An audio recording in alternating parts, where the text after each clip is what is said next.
Hey guys, welcome back to the channel as we continue on our Country Coach projects here. We've had quite a few going on kind of all at once, so it's been kind of hard to get these filmed in order.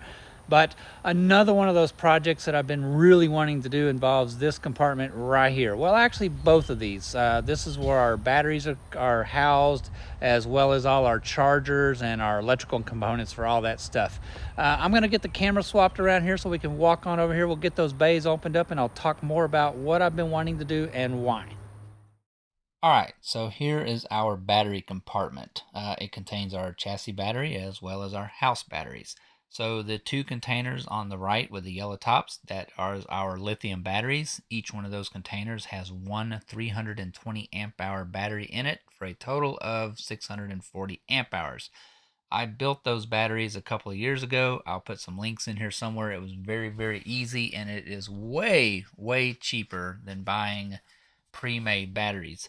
Now, lithium batteries have come down a little bit, so I'm not going to say it's way cheaper now necessarily, but it's still cost productive to hunt out cells and build your own if you want to.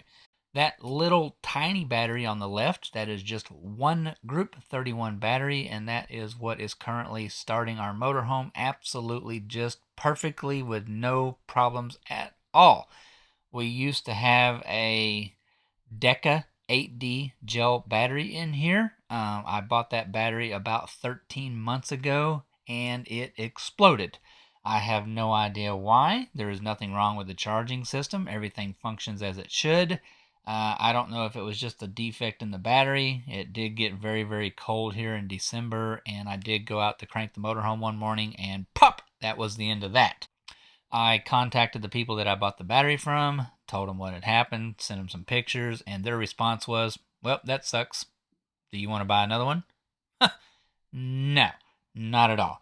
I would have expected something like, the battery's only 13 months old. Yes, I know it only had a 1-year warranty on it. I'm not going to argue that fact, but it did cost me $1,400 for that one battery that lists for $890 online. I just would have expected some kind of help with it. Maybe like, hey, sorry, let's see if we can get you one at cost. We'll cover the tax. I don't know. We'll cover the core. Something, folks. Come on. Customer service just sucks nowadays. Anyways, I took that 8D out and I put that one little Group 31 battery in there, and it starts our coach just fine, and I will demonstrate that right here.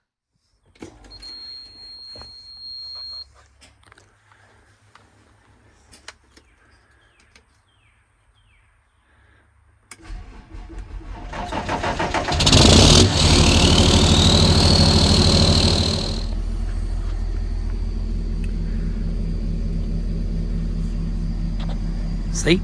No problem. One small Group 31 battery.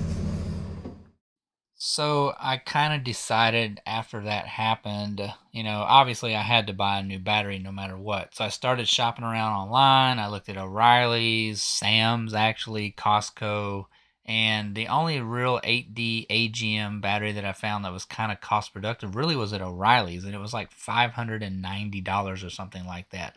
But I got to looking into the warranties, and those are basically commercial batteries. The maximum you're going to get on them is a 1-year warranty, and some of them only have a 6-month warranty.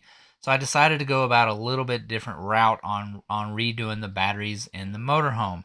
And now here it comes, all right? Because I know what people are going to say already. I decided to do away with the 8D battery altogether, and I am going to go to 3 Group 31 AGM batteries.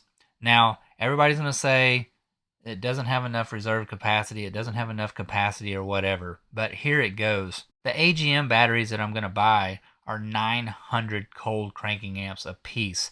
We're going to be running 3 of those in parallel. Now, yes, the 8D battery does have a higher reserve capacity than one of those single batteries does, but by us running 3 of those batteries, our reserve capacity is also going to be increased slightly over what my 8D battery had. The other thing is my coach starts super easy.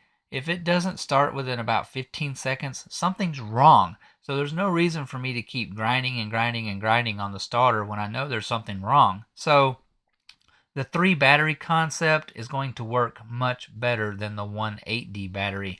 Also, for a major reason of this, Again, the 8D batteries are considered like a commercial battery. Maximum of 1 year is about all you're going to find on those, folks. But by me going to 3 Group 31 AGM batteries, I am now going to have at least a 3-year warranty. And some of the batteries that I've looked at have a 4-year warranty. So if any time in those 4 years, 3 years, it fails, there is no prorate and they will just warranty the batteries. So I'm going to be increasing myself from 1 year to at least 3 years, possibly 4 years.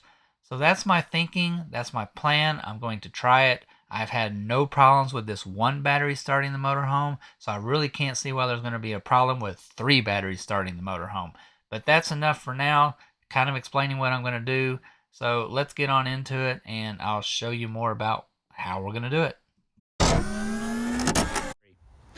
All right, so we just aired up the back of the coach a little bit to give us some room. It's easier to get my batteries out if I could just slide up underneath the coach and reach in from the back side to disconnect all the cabling. So anyway, I'm going to get those drug out of there right quick. So we got a few things to disconnect before we can get them out of there. Obviously, the main terminals for the battery cables connections are on the back of the box, but we've also got quite a bit of other stuff going on in here. This is our temperature sensor for the original Xantrex charger, which is mounted up in here. So it's temperature sensing. I had that down in there on top of the batteries. This is another temperature sender that goes to the Renogy. It's also temperature sensing, so it will stop charging the lithiums if they get too cold.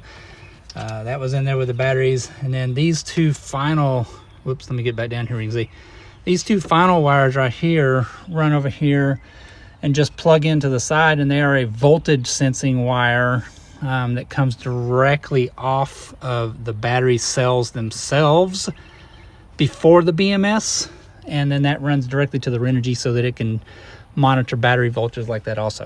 So anyway, we're going to get all those things unplugged and drug out of there, and then we can get this battery on out of here.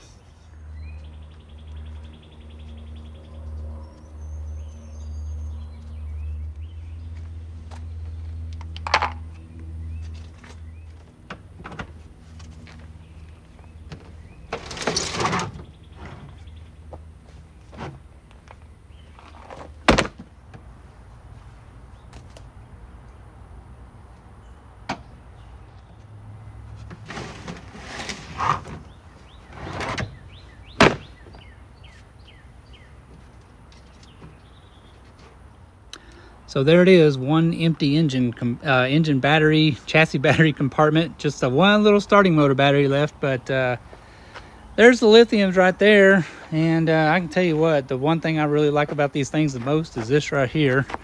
I can keep it in the camera. That's a lithium battery, just one-handed, light. Oh, so much better than those 8Ds. Anyways, we're going to get these in the shop and get them disassembled and start figuring out how we can compact them down to take up, you know, just one little space in there.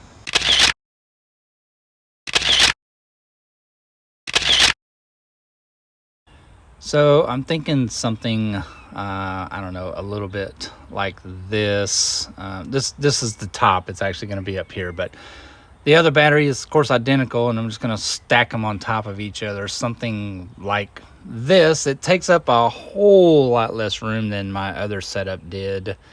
And then the start batteries, like I say, I will turn this way, and we'll have 1, 2, 3 coming out this way. So I think this is going to work. I can even decide if I want to. I can just stand them up along the back this way. I don't know. You can mount these things any way you want to, but this gives us a whole lot more expansion room, because I mean, we could even take it and just turn it up on its end and then stack more batteries in here as we go. And even through here, I can just stack more batteries. But I'm going to kind of continue on this route, I think, for a little bit.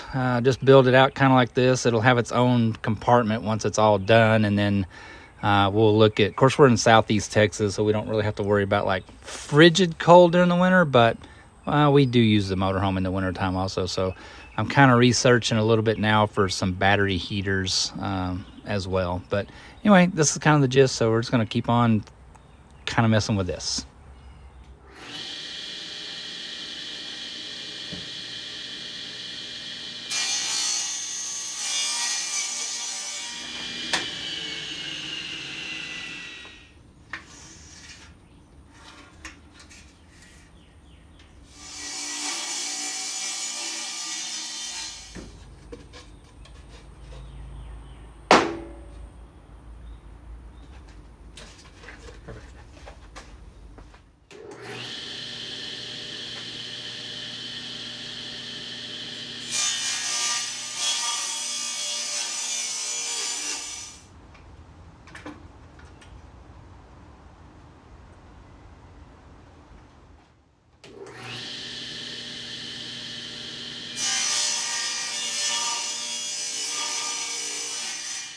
So I'm guessing something like this. You know, this is an idea on the fly, right? So anyway, something like that. It seems to be working okay. These are our main cables that go out to the inverter. So now I've just got to get some, we're going to make some bracing to go in here to actually keep the batteries from kind of sliding around in there. And after that, I have to try to figure out what I'm going to do with the BMSs, and then start getting all the cabling hooked back up, and we still have a long way to go. Okay, so a little something like this. First off, disregard all of the wiring, the BMSs. None of that stuff is staying. It's just the box. So anyway, I wanted to rearrange the batteries a little bit like this so that it's just a lot more compact and gives us a lot more space over here for the starting batteries. So my future plan is this wall over here, we're going to build another panel to go in there and cover that wall over, and that will be where all the BMSs get mounted. I'm going to move all my cutoff switches and everything for all the solar and all that stuff will be right in here also. But we are literally going on a trip tomorrow, so I had to get power back in the coach. So that's why all the wiring is just temporarily installed in there. The main outcome of this again was just to compact the lithium batteries down. The cases that I had in there before were way too big, and they worked fine, but with reconfiguring the starter motor batteries for the chassis, I really needed to open up some of that space and everything like that. That's kind of what I was shooting for, maybe not exactly, but the box is made out of 3/4 inch marine grade plywood. So when we redo all the wiring, like I say, we're leaving tomorrow. It's only for a few days and we'll be back. So I'm going to pull all this stuff back out this next week. When I redo all the wiring and everything, I'm going to make it where the wiring has pass-through terminals through the side of the box right there. So the box can literally be completely sealed. And again, it is marine grade plywood, so it's going to hold up to the environment. But I'm also going to go ahead and have the box bed linered, Herculiner coated, just to make it blend in even more. And then we're going to make a recessed lid that will go on, that will actually snap in, and I'll have some clips for the outside to just snap it on. I do have some battery heaters on ordered. Not worried about that at all right now. I mean, it's springtime here, moving into summer in Southeast Texas, and it's already been in the 90s almost. So we're not too worried about the insulating of the batteries right now. Now the box is going to be sealed up, so it's going to have its own form of insulation to begin with, and being marine grade plywood, it's a pretty good thermal barrier. But anyway, that's it. I got everything hooked back up. Everything's powered back up, just to get this little project kind of moving along a little bit. Noticed up here today, we have lots of sunshine going on here. So my batteries are literally 100%. That's so beautiful. Not plugged into nothing. But we are holding steady right now, about 14.3 volts. So that's pretty cool also. And so right now, if I do check the chassis battery, since our lithiums are 100% topped off, our Renogy DC to DC is now trickle charging that solar power back into the chassis battery. So it's good and topped off right now also. But that's it for now. I just wanted to share a little bit of the projects with redoing the batteries and everything like that. I'm gonna run to town here right quick, and I'm gonna go ahead and pick up the 3 AGMs and get this one changed out. So hold on, we'll be right back in just a little bit.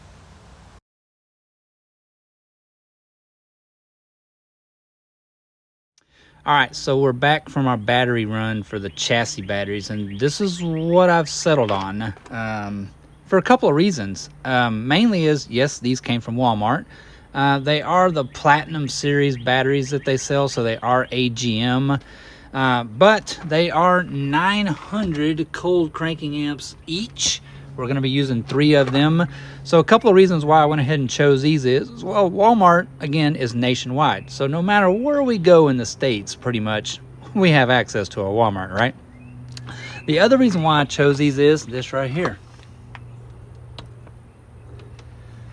4-year free replacement, no prorate. So I went from a battery that has at best 1 year of warranty and it's going to go out, guys. There's just no way around it. I mean, my original battery in here did last a couple of years. Okay, hold on. Let me clarify. This is not my original battery. I'm talking about the battery that we put in here when we bought the Coach. That battery lasted about 2 years, and it was just a liquid lead acid Duracell battery. Very cheap 8D battery that was actually very good quality. I just didn't want to deal with the liquid part anymore of having to do the maintenance on it. But that battery did go out, and, well, this is the one that the company we took it to have some work done put in it. So I went from like a less than $200 8D battery that lasted over, well, right at 2 years to a $1,400 gel DEKA battery that did not even last 13 months. But, you know, I mean, it dwindled down. It is what it is. Batteries have to be replaced. So anyway, 1 year warranty max on an 8D. A lot of them only have a 6-month warranty because they are a commercial type battery. So we went from 1 year max to 4 years, no worries, free replacement warranty, no prorate. And so we're just going to stack them in here pretty much just like this, 3 of them back to back like that. And I've got some ends, and I'll build some new cabling to go in there and everything like that. We'll get that rearranged and all situated. So that's what I'm going to start working on now, is getting the other battery out that I have and start getting these all ready and get the cabling and everything all set up. So moving on.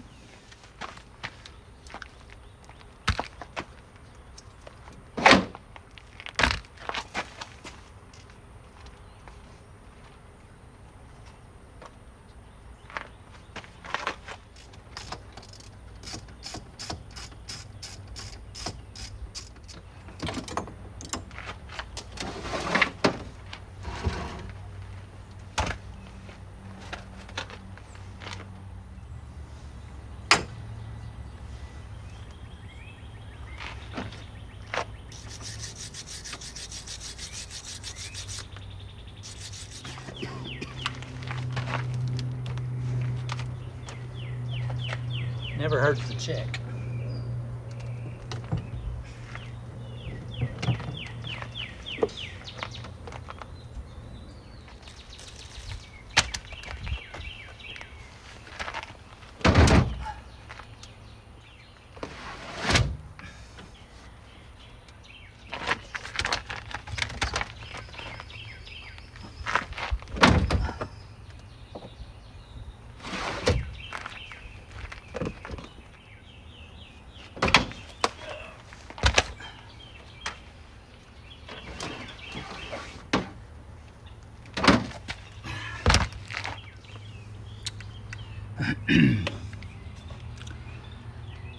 They fit pretty darn good, but I'm gonna modify this little plastic tray here just a little bit to give us a little bit more so when the batteries are all in there, they're real snug. So anyway, I'm just gonna modify that real quick and carry on.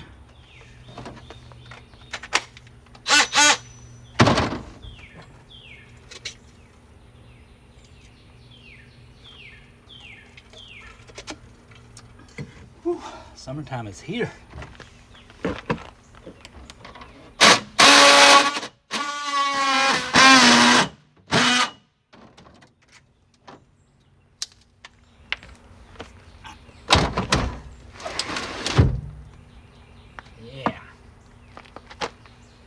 Mucho better.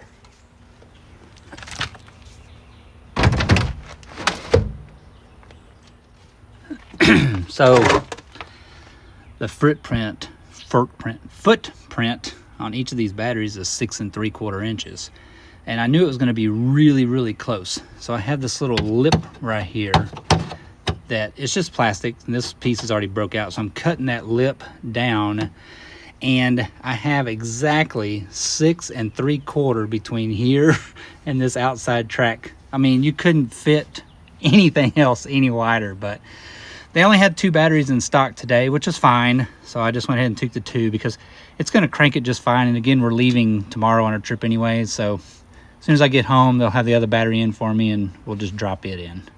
All right, so it just got to me. I couldn't stand it anymore. The way I had to do the wiring temporarily down there just was driving me nuts. So I went ahead and just added another cutoff switch right here. I do have another one over in this bay right here, but like I said, the way I had to do those for right now, it was absolutely driving me crazy to have them all bolted together and taped up. So I just added another cutoff switch right here. So now we can just shut the batteries off right here instead of reaching into the other compartment. So anyway, I like that a lot better.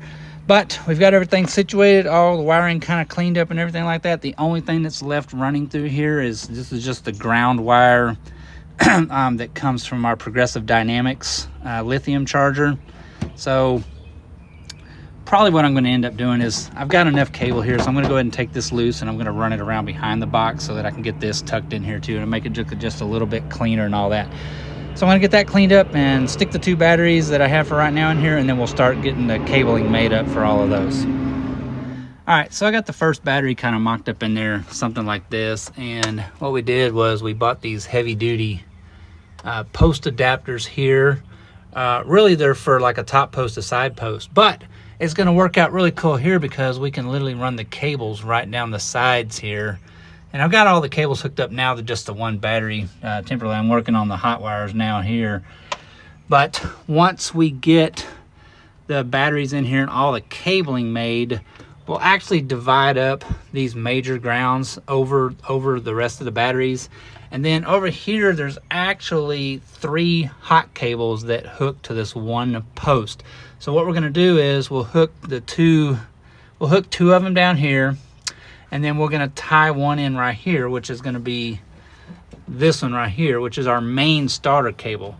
And that way, I've always heard this, I don't know whether it be true or not, but they say if you run multiple batteries in parallel that you should like take your grounds off of one end and your hots off of the other end. And I don't know if that plays any effect in it or not, but it's just always the way I've done it. So I'm gonna go ahead and get the second battery stuck up in here and then go rummage around the shop and see what kind of cable I can find and some ends so we can start getting some new cables cut to parallel all the batteries.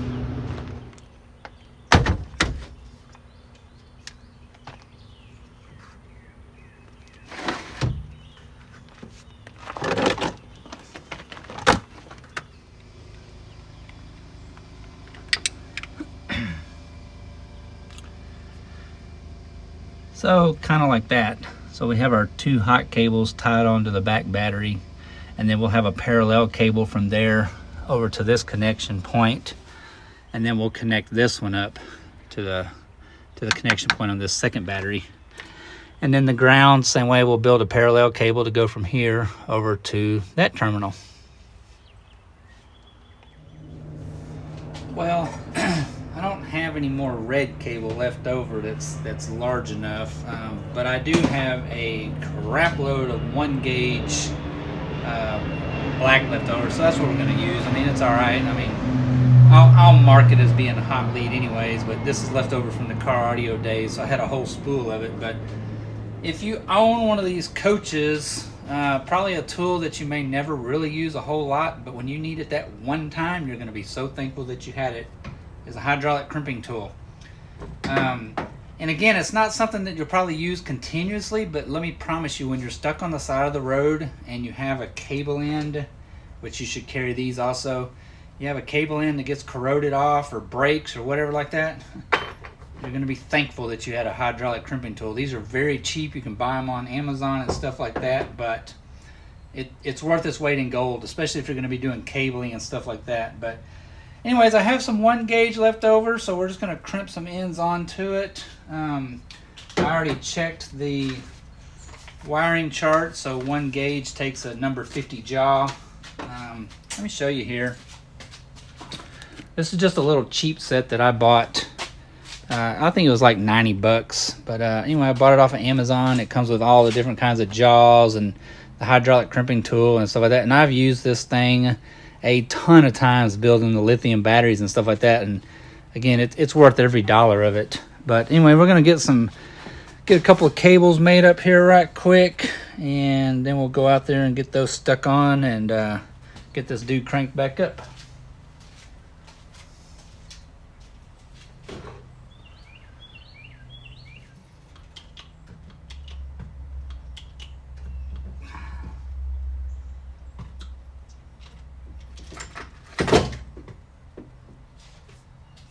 Just like that. Piece of cake.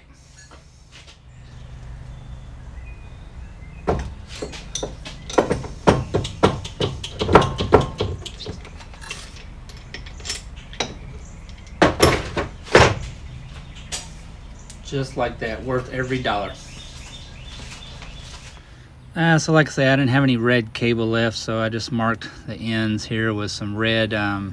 This is some pretty cool stuff. Honestly, I cannot remember where I bought it. I'm gonna have to look back, but it's not like electrical tape. It's actually, it's kind of like a silicone wrap, and it is actually heat activated. So once it gets hot, it'll actually form like a glue almost, and it will bond itself together into whatever it's wrapped around. Pretty awesome stuff. It works way better than electrical tape. It will never come off. Electrical tape, you know, once it gets old, hard, and brittle or whatever, it starts kind of chipping off, but this stuff stays really soft. Anyway, pretty awesome stuff. Anyway, we're gonna leave the we just left the return disconnected for right now, so we can work over here on the hot side. And well, you got plenty of room. We're not worried about shorting anything out, and there's a ton of insulated wire and stuff over here to help protect it. But we're gonna start. We'll get the rest of the cables put on, get our ends stuck on here, and get this dude powered back up.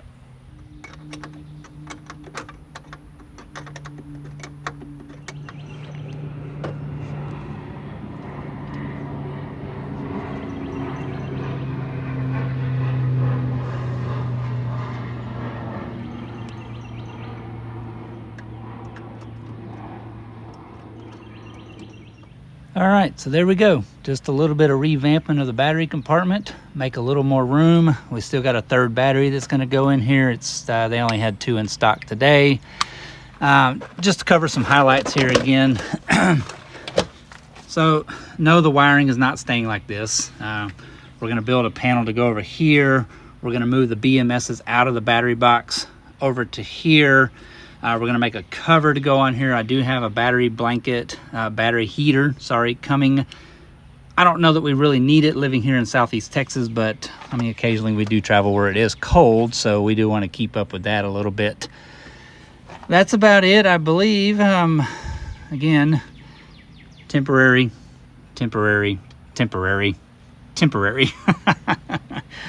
Anyway, we're leaving tomorrow.